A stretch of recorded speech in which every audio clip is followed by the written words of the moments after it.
Disney's Disneyland. When you wish upon a star, makes no difference who you are. Each week as you enter this timeless land, one of these many worlds will open to you. Fantasyland, the happiest kingdom of them all. Tomorrowland, promise of things to come. Adventureland, the wonder world of nature's own realm. Frontierland, tall tales and true from the legendary past. Presenting this week from Frontierland, 4 fabulous characters.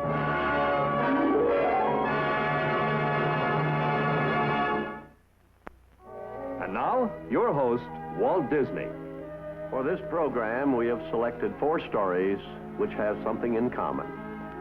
Each deals with a colorful period in America's past. And the heroes in these stories are all, in their particular way, fabulous characters. This group of 4 subjects includes an early American frontier hero, the most fabulous failure in the history of sports, America's most famous family feud, and the legend of a railroad engineer who won his fame back at the turn of the century. To introduce our railroad hero, we will now take you to Jerkwater Junction and our authority on the subject, Jerry Jerk Throttle Colonna.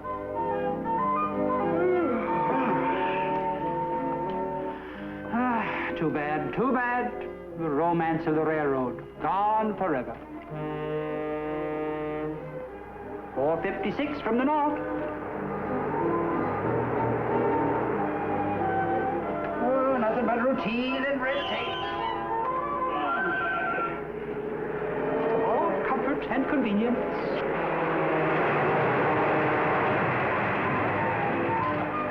Look at that engineer. Fancy Dan.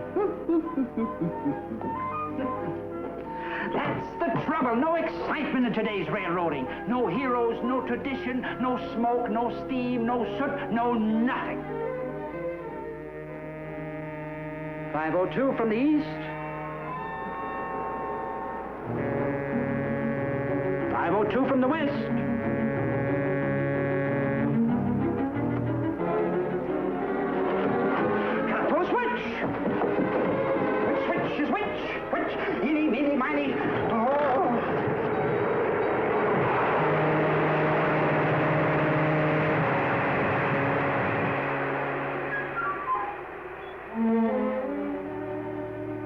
Like I was saying, it's all routine.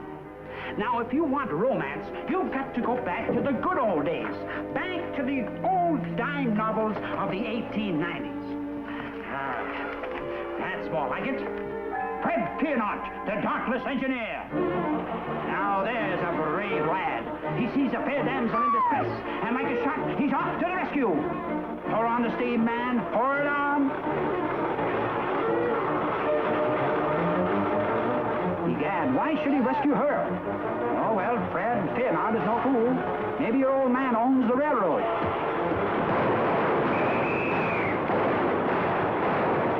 Down, girl, down.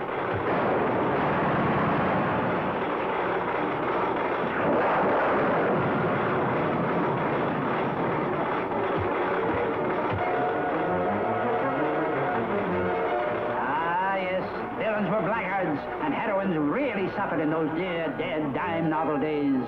But virtue always triumphed, and the brave engineer got his reward.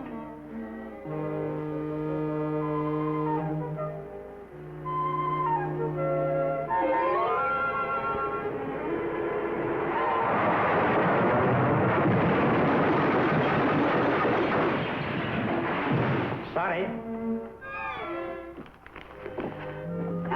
These were the good old days. The dime novels made heroes out of the railroad engineer. But our fabulous engineer was more than a dime novel character. He actually lived. He was born near the town of Casey, Kentucky. So his name, John Luther Jones, was quickly shortened to Casey Jones. His story is told in the familiar old ballad, The Brave Engineer. Ah, 'tis morning, and all the trains in the railroad yard are fast asleep. Or except Casey's. His engine is slow asleep. Hey. Good morning, Casey. Come on, you rounders, if you want to hear the story all about a brave engineer. Casey Jones was the rounder's name. On a high right wheeler, he won his fame. Stories of brave men and overhand grand belong to the life of a railroad man. Casey Jones, is he gonna make it? If that's Casey, I'm a Rhode Island rooster. Then, cock-a-doodle-doo. Jones, well, he knew his duty and he finally went west with the Western Man. Next time, take the train. Our next bit of Americana deals with a number of fabulous characters. Two entire families, one from Kentucky and the other from West Virginia, who took part in a famous feud during the last half of the 19th century. The scene of this old feud was a land of dense forests and rushing streams where hunting and fishing were the chief occupations. The small amount of farming consisted mostly of raising corn, which usually found its way into the stills. Some believe the trouble started during the Civil War, when the two families faced one another in battle. Others claim the quarrel started over a scrawny, half-wild razorback pig. When the porker was fully grown and ready for butchering, both families claimed it, and a violent quarrel resulted. But the most generally accepted theory is that all the shooting started because of a romance. But whatever the cause, the conflict raged for many years with heavy losses to both sides. And it became the longest and most famous feud in the nation's history. Even today, the old feud is still remembered in a well-known ballad, The Martins and the Coys.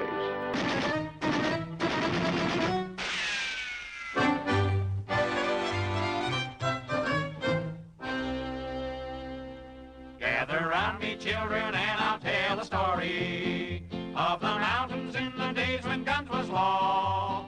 When two families got disputing, it was bound to end in shooting. So just listen and I'll tell you what I saw.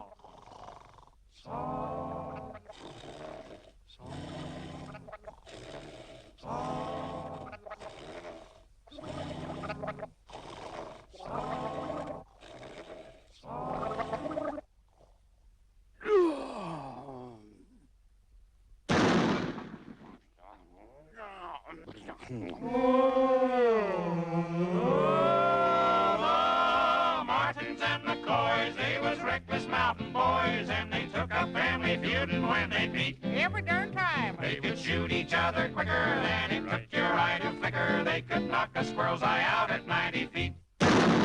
All their fighting started one bright Sunday morning. I remember, 'cause old Grandpa Coy was full of Mountain Dew.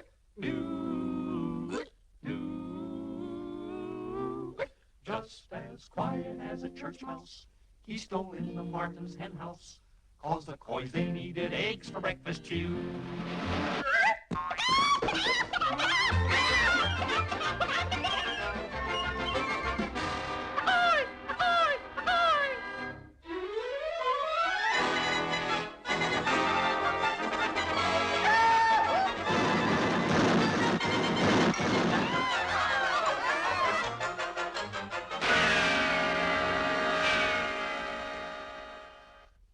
After that they started out to fight in earnest, and they scarred the mountain up with shot and shell. There was uncles, brothers, cousins, why they bumped them off by dozens. Just how many bit the dust, it's hard to tell. Oh, the Martins and the Coys, they were reckless about in boys. At the art of a killing, they became quite deft. Mighty deft. They all know they shouldn't do it, but before they hardly knew it, on each side they only had one person left. Only one person left. sole remaining Martin was a maiden, and as pretty as a picture was this Grace. While the one surviving boy was the handsome Henry Coy, and the folks all knew they'd soon meet face to face. After her, Henry. Go get him, boy. Knock him off, Macy. Whoa! Shoot that Coy. So they finally met upon a mountain pathway, and Henry Coy, he aimed his gun at Grace. Right at Grace. He was set to pull the trigger when he saw her pretty figure. You could see that love had kicked him in the face.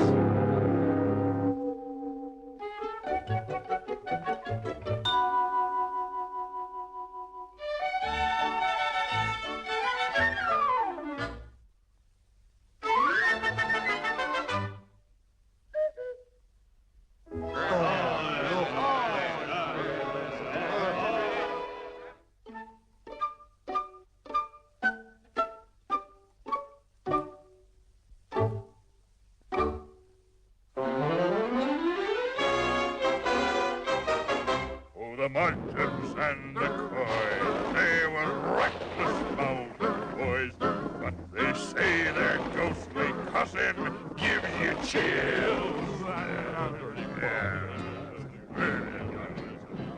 'Cause the hatchet sure was buried when sweet Grace and Henry married.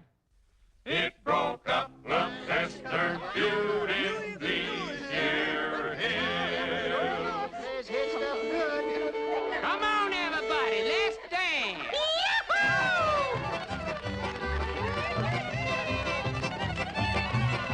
Well, I'm gonna not for all, but dog whooping call. Do-si-do, little more dough, taking and been picking out dough, brand new dog, bite no child, no, lost the teeth a long time ago. I swing your partners, woo-hoo, and promenade the hall. Same old road, same old train, watch that monkey walk and rave.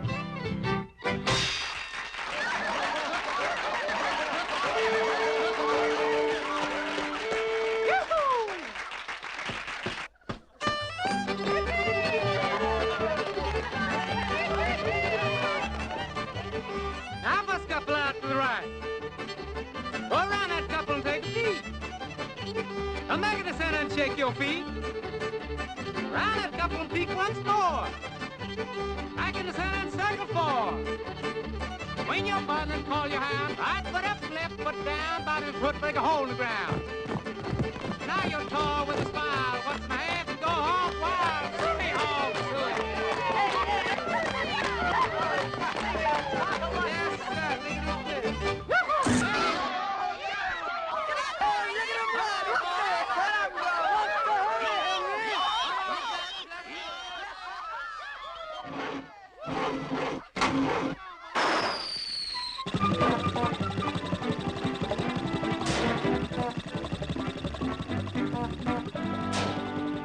Now you may think that this is where the story ended, but I'm telling you, them ghosts don't cuss no more.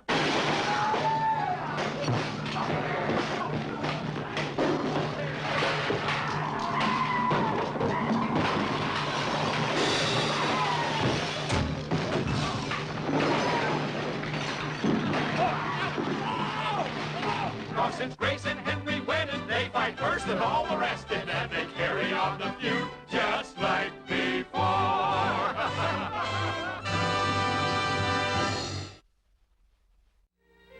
Our next fabulous character is from the world of sports, a product of our great national game, baseball. From its earliest days, baseball has produced an endless parade of heroes, great stars whose names have become legend. Nap LaJoie, Hans Wagner, Christy Mathewson, Walter Johnson, Iron Man Lou Gehrig, Tris Speaker, Ty Cobb, and of course, the incomparable Babe Ruth. The opening of the baseball season is virtually a national holiday. Ballparks are jammed by rabid fans who come to cheer their heroes and to thrill to the umpire's call,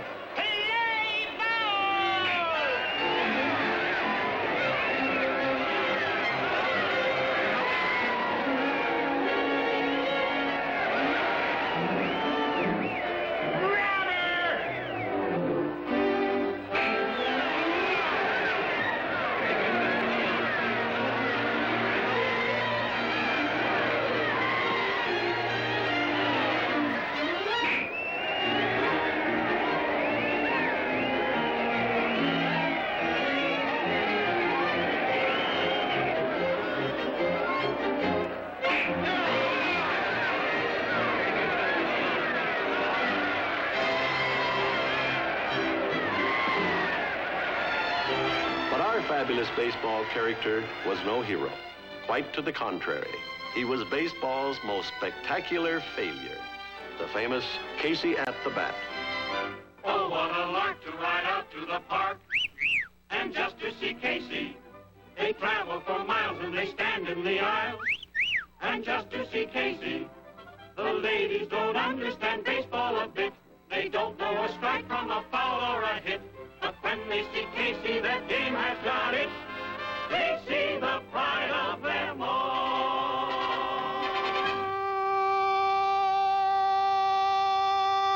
The outlook wasn't brilliant for the Mudville Nine that day.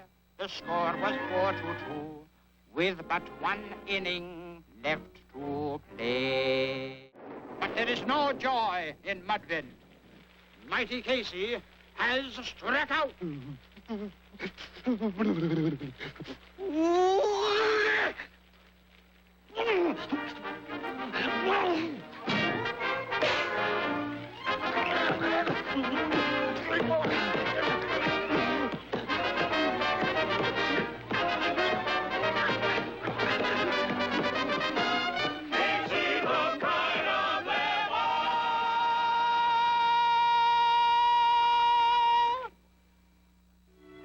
A legion of mighty men have left symbols of their greatness on the pages of American folklore.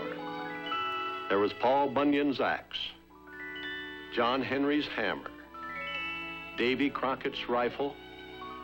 Then we come to a tin pot hat, a bag of apple seeds, and a holy book.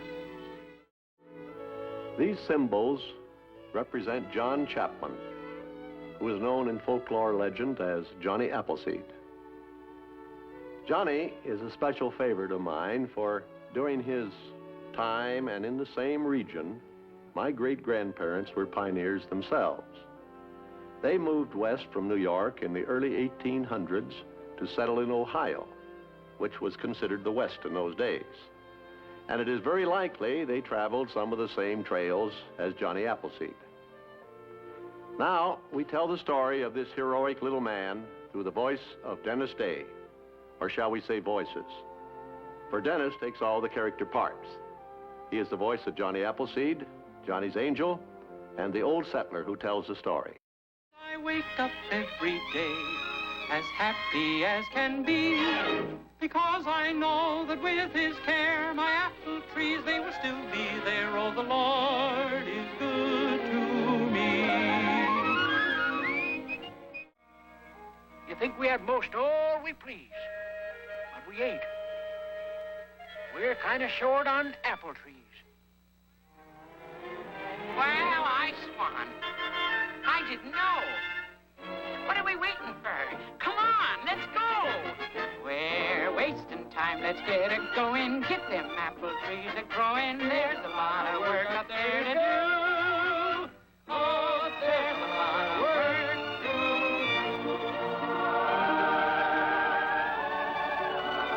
Well, sir, now you know the reason why. Whenever I see that sartin sky, I think of little John. 'Cause it's like I said, if you'll recall, them clouds ain't really clouds at all. They're apple blossoms, if you please, from John's heavenly orchard of apple trees.